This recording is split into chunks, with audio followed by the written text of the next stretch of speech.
Welcome to দিশার exam guide.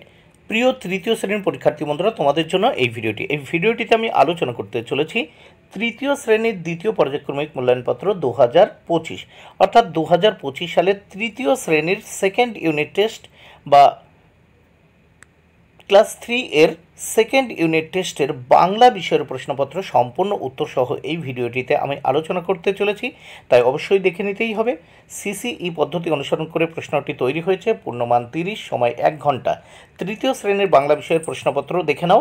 এখানে পরীক্ষার্থীর নাম, অর্থাৎ পরীক্ষার্থী বন্ধুরা তোমরা তোমাদের নাম লিখবে, ক্রমিক সংখ্যা এখানে তোমরা তোমাদের পরীক্ষায় রোল নাম্বার লিখবে, বিদ্যালয়ের নামের জায়গায় তোমরা তোমাদের বিদ্যালয়ের নাম লিখবে। প্রাথমিক শিক্ষা পর্ষদের নির্দেশ অনুযায়ী নবপ্রবর্তিত পদ্ধতি অনুসরণ করে প্রশ্নপত্রটি তোমাদের জন্য তৈরি। এইবার প্রথমে এক দাগে দেখে নেওয়া যাক।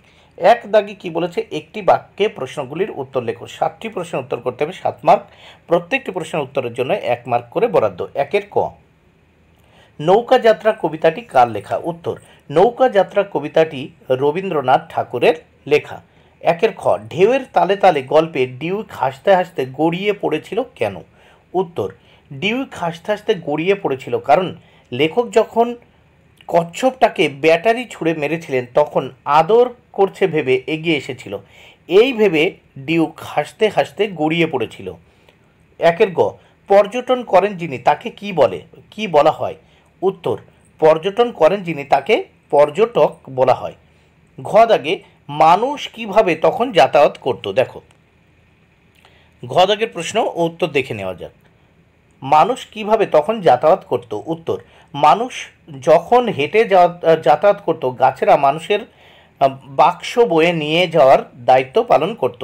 তাহলে দেখো, মানুষ কিভাবে তখন যাতায়াত করত? মানুষরা কিন্তু পায়ে হেঁটে যাতায়াত করত। তাহলে এখানে আমি একটু বড় করে লিখেছি, মানুষ যখন হেঁটে যাতায়াত করত, গাছেরা মানুষের বাক্স বয়ে নিয়ে যাওয়ার দায়িত্ব পালন করত। অঙ্গ দাগে, লিপি কখন বাগানে যায়? উত্তর, স্কুল ছুটি হলে লিপি বাগানে চলে যায়। চ দাগে, সাথী গল্পে ঘন নীল ছায়ার মতো কাদের দেখা যায়? উত্তর, বনের যেসব লতাপাতা গলাগলি করে আছে তাদের নীল ছায়ার মতো। দেখো, তাহলে সাথী গল্পে ঘন নীল ছায়ার মতো কাদের দেখা যায়? বনের যেসব লতাপাতা গলাগলি করে আছে তাদের নীল ছায়ার মতো দেখা যায়। নেক্সট আমরা দেখব ছ দাগে কি বলেছে, ভ্রমণ শব্দটির অর্থ লেখো। ভ্রমণ শব্দের অর্থ হলো ঘুরতে যাওয়া বা বেড়ানো। 2 দাগে কি বলেছে, এলোমেলো বর্ণগুলিকে সাজিয়ে নতুন শব্দ তৈরি করো, এর জন্য 4 মার্ক বরাদ্দ। প্রত্যেকটি এলোমেলো বর্ণ সাজিয়ে লেখার জন্য 1 মার্ক করে বরাদ্দ। প্রথম 2 ক, এখানে দেখো 2 কথায় আছে বর্গীয় জ, তারপর রয়াকার, তারপর ইয় জয়, তারপর গ আছে, এটাকে আমরা সাজিয়ে লিখলাম রাজগঞ্জ। খতে আছে দন্ত স, বর্গীয় জয় হসি, তারপর প দন্ত নয় হসি, তারপর তয়রা ফলা, এটাকে সাজিয়ে লিখলাম আমরা জিনিসপত্র। গতে আছে বয়াকার, তারপর তালিবা সয়জ ফলা আকার, তারপর র আছে ম আছে বর্গীয় জয়াকার, এটাকে সাজিয়ে লিখলাম শ্যামবাজার। ঘতে আছে ছ আছে, পয়াকার আছে, লয়াকার আছে, গা আছে, এটাকে সাজিয়ে লিখলাম গাছপালা। এবার নেক্সট আমরা দেখব 3 দাগে বিপরীত শব্দ লেখো। বিপরীত শব্দ লিখতে হবে, দেখো 3 দাগে এর জন্য রয়েছে 4 মার্ক, 4টি বিপরীত শব্দ করতে হবে। 3 কতে আছে একদল, এর বিপরীত শব্দ হবে দলহীন। খতে আছে ঘন, এর বিপরীত শব্দ হবে পাতলা। গতে আছে বিরাট, এর বিপরীত শব্দ হবে ক্ষুদ্র বা ছোট। ঘতে আছে ঘরে, এর বিপরীত শব্দ হবে বাইরে। তাহলে একদল, দলহীন, ঘন, পাতলা, বিরাট, ক্ষুদ্র বা ছোট, ঘরে, বাইরে। এবার আমরা এই প্রশ্নপত্রের নেক্সট পেজ দেখে নেব। নেক্সট পেজে প্রথমে কি আছে দেখে নেওয়া যাক। 4 দাগে বলেছে শূন্যস্থান পূরণ কর। 4টি শূন্যস্থান পূরণ করতে হবে, 4 মার্ক। প্রত্যেকটি শূন্যস্থানের জন্য 1 মার্ক করে বরাদ্দ। 7 ক, জল কেটে এগিয়ে চলেছে আংরে, শূন্যস্থান হবে আংরে।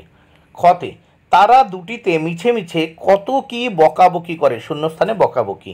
গতে, পুতুলেরা টুংটাং শব্দে নেচে ওঠে এ ঘরে, টুংটাং শব্দে, শূন্যস্থানে। ঘ, তুই মেয়ের হাতে কাকন দিতে চাইছিলি, শূন্যস্থানে কাকন। এবার আমরা নেক্সট দেখে নেব 5 দাগে। 5 দাগে কি বলেছে, বর্ণ বিশ্লেষণ করো। 5 দাগে বর্ণ বিশ্লেষণ, 4টি বর্ণ বিশ্লেষণ করতে হবে, 4 মার্ক। প্রত্যেকটির জন্য 1 মার্ক করে বরাদ্দ। 5 ক, ভীষণ, এর বর্ণ বিশ্লেষণ দেখে নাও। ভয় হসন যোগ দীর্ঘই যোগ পেটকাটা মূর্ধন্য 6 হসন যোগ অ যোগ মূর্ধন্য 9 হসন যোগ অ, ভীষণ। খ আনন্দ, এর বর্ণ বিশ্লেষণ আ যোগ দন্ত নয় হসন যোগ অ যোগ দন্ত নয় হসন যোগ দ যোগ অ। গতে বিশ্বাস, এর বর্ণ বিশ্লেষণ দেখব বয় হসন যোগ হর্ষই যোগ তালিবা শয় হসন যোগ বয় হসন যোগ আ যোগ দন্ত স যোগ অ। এবার আকাশ, আ যোগ কয় হসন যোগ আ যোগ তালিবা স, তাহলে হয়ে গেল আকাশ। এবার নেক্সট আমরা দেখব ছয় দাগে। ছয় দাগে কী বলেছে, বাক্য রচনা করো।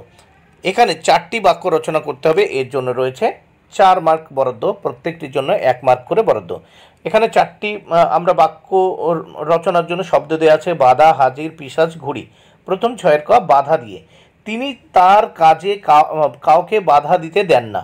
খতে হাজির, শিক্ষার্থীরা সবাই ক্লাসে হাজির।